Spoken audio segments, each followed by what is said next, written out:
Grabbing a foam roller or a towel that's thick and has a little more stiffness to it, you're going to place it on your shoulder blades and come into a nice chest expansion position, allowing your fingertips to rest behind your head. If you're using the foam roller, you're rolling up and down on the shoulder blades a few times, then allowing the hips to fall and drop, and then again holding that chest expansion. Then moving that foam roller on your tailbone through the lower back, through your upper back to making sure your head and neck are supported, working through your shoulder mobility, beginning with robberies.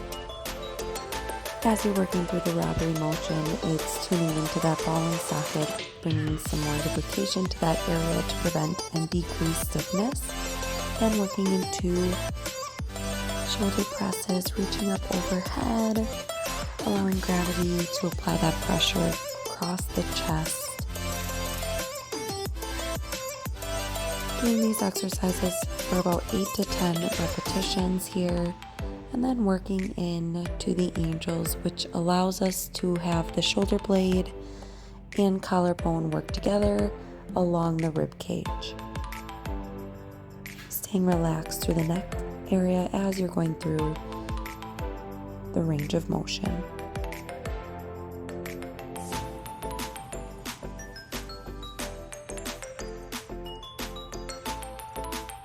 Last repetition here, then we're going to slowly roll off of the foam roller, and we're going to come into that T-spine rotation. I'm using the foam roller here to help prop my top leg up and keeping my hips center and neutral as I take my hand overhead, going through and over the rainbow motion. Again, about 8 repetitions here before you go to the other side.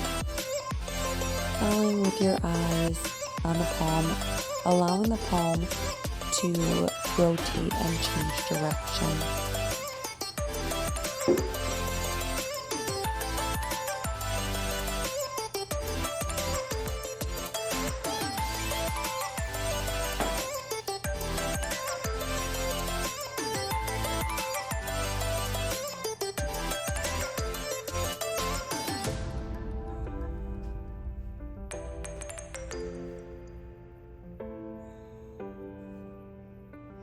As you are completing the other side, you're going to move the foam roller, come up to your hands and knees, and place that foam roller to the front of your mat with your thumbs up on that foam roller, working a puppy pose stretch here, allowing your head to fall to the mat as you roll that foam roller forward and back. An exercise ball can be used for this stretch here. I like the foam roller. It really allows me to get that nice curvature of my spine, and then it elongates my lat muscles here. And as you notice, my palms are turning up as I roll the foam roller away from my body. You can hold this stretch if you'd like, if it feels good. I'm incorporating more movement and mobility as I am preparing for my workout. Now moving into a 6-point stance, coming into a few cat-cows just to square up my spine, activate my lower abdomen, taking a few deep breaths here, and then coming into that thoracic rotation. A few repetitions here, staying relaxed, staying calm, finding the flow.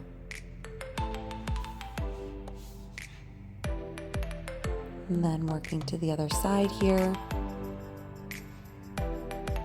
Again, notice how my palm is moving. My thumb is always up to the sky. I'm always looking to open up that chest cavity as I perform the stretches. Then we're going to work into spinal balance here, bringing your elbow and knee together.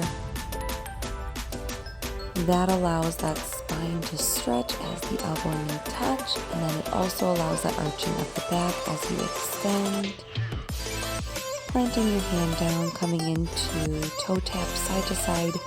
Now we're tuning into more hip mobility. Doing a few repetitions here. After that, you're going to sink into that pigeon stretch here. Hold for 2 breaths, and then bring it into that lizard lunge.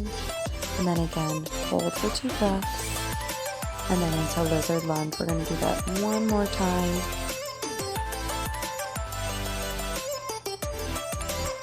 And then hold that lizard lunge and now rock forward and backwards into your hamstring stretch. One more time here.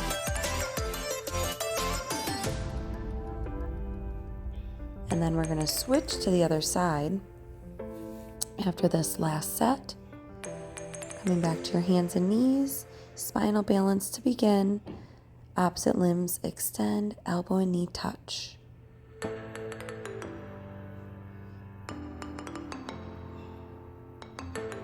After that fifth one, we're going to plant that hand down, going into the toe tap side to side, allowing more hip mobility to occur in that joint, more lubrication. And then after that fifth tap, we're going to sink into that pigeon stretch, that hip stretch, and then take a nice deep breath and bring it forward into lizard lunge. Allowing your body to hold whatever stretch feels most comfortable for you, and if it feels good, hold it longer. Then we're going to do that one more time. After that fifth rep here, that's when you're going to hold it, and then you're going to rock back and forth into that hamstring and lizard lunge pose. So here we rock back and forth. Good, and then travel forward. I'm moving my hands back and forth. I'm tighter on this side. So I'm taking it to where I feel most comfortable.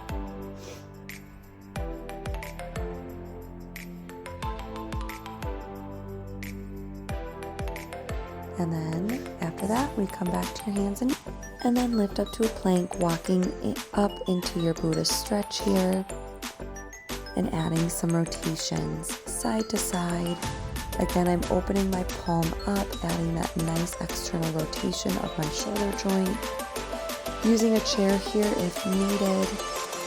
Using a block to sit on for more support. What is safe and comfortable for your body. And then pushing up into that forward fold. Wiggle up those legs. Take a nice deep breath. Walk out to high plank. And again, walking into Buddha. You're going to find your flow a few times here.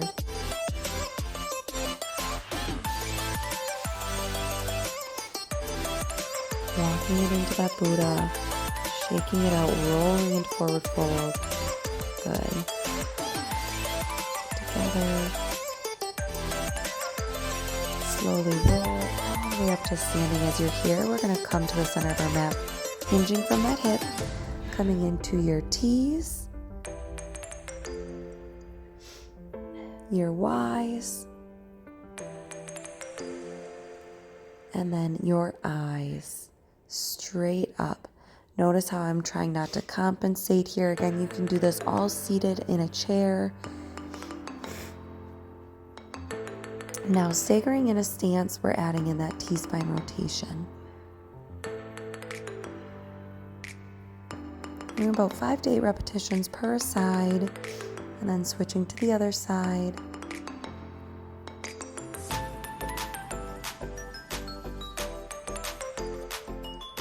After that 5th to 8th rep, walk to the edge of your mat again. Take a nice big inhale, reach to the stars, exhale, swan dive down, walking into your high plank, flowing through chaturanga, pressing to upward, sinking back to child's pose. Take a breath here. Take a nice big inhale, exhale, walk up, and slowly roll. Again, doing that again. Inhale, exhale, swan dive down, walking out, chaturanga down, pressing into upward, to child's pose, and walking up. We're going to do that one more time. Inhale, lift.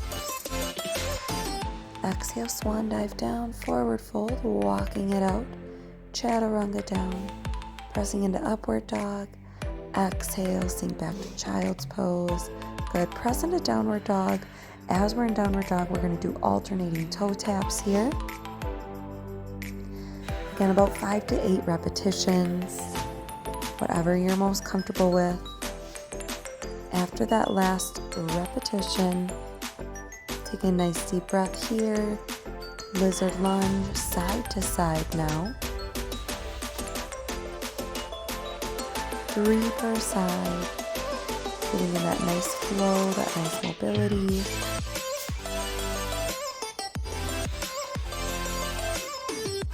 And then holding that plank, coming into hands and knees position. Lifting into bear plank here, we're going to go into a nice bear plank to crab crunch stretch. This is also called wild plank position.